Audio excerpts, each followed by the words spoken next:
ঘাড় ব্যথা আমাদের অধিকাংশ মানুষ অভিযোগ করেন যে ওনাদের ঘাড় ব্যথার সম্মুখীন হয়েছে। ঘাড় ব্যথা কিসের জন্য হয়, কেন হয়, হলে কি কি ধরনের সমস্যা হয়, আমরা আজকে সেই সকল বিষয়গুলো আলোকপাত করব।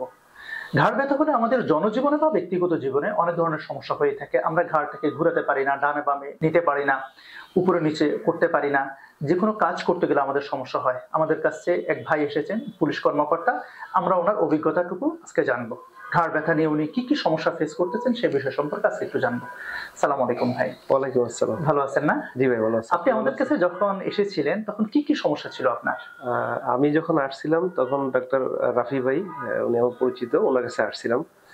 আমার প্রবলেম হয়েছিল, আমি অ্যাক্সিডেন্ট করছি 3 মাস আগে। অ্যাক্সিডেন্ট করার প্রেক্ষিতে, অ্যাক্সিডেন্ট করার পর থেকেই আমার বাম সাইডে, গাঁট থেকে এই সাইড প্রচন্ড ব্যথা করতো। আমি ঘুমাতে পারতাম না, আমি বাম সাইডে মুভ করতে পারতাম না। শরীর যদি একটু জাকি খেত, আমার এই ঘাড়ে ব্যথা লাগতো, প্রচন্ড ব্যথা লাগতো। তো এটা ভাবছি যে চলে যাবে, কিন্তু যাই নাই। পরবর্তী ওনার কাছে আসার পরে উনি বললো যে ঠিক আছে, তোমার এটা থেরাপি দেওয়া লাগবে। তো আমাকে 14 দিনের থেরাপি দিয়েছেন। থেরাপি দেওয়ার পরে আমি আলহামদুলিল্লাহ এখন অনেকটাই 95% আমি সুস্থ। বাকি আপনারা যে ট্রেনিং গুলো দিয়েছেন এগুলো কন্টিনিউ করে ইনশাআল্লাহ শেষ হয়ে যাবে। আমি অনেকটাই ভালো আছি। অনেকটা ভালো আছে।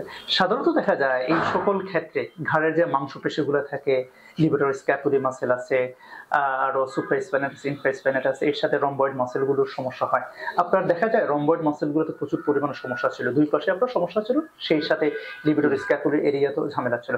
আমরা আপনাকে 14টা সেশন দেওয়ার পরে এখন তো আলহামদুলিল্লাহ আপনি অনেকটুকুই, আলহামদুলিল্লাহ, মানে বলতে গেলে 100%ই 1% একটু এটা আমার আসলে সময় পাই না ট্রেনিং গুলো নেওয়ার জন্য, পারফেক্টলি নেওয়ার জন্য। ইনশাআল্লাহ বাকিটা ইনশাআল্লাহ ঠিক হয়ে যাবে। এখন আমি অনেকটাই বলা যায় খুব ভালো আছি।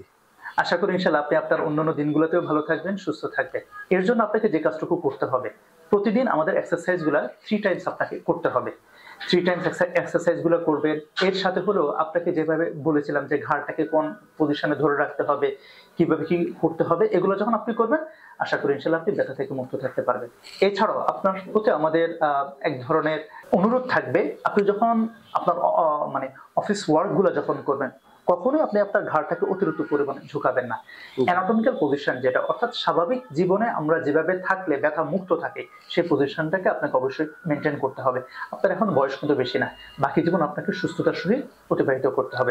আপনার সুস্থতা কামনায় আজ এই পর্যন্তই। আল্লাহ হাফেজ। থ্যাংক ইউ ভাই।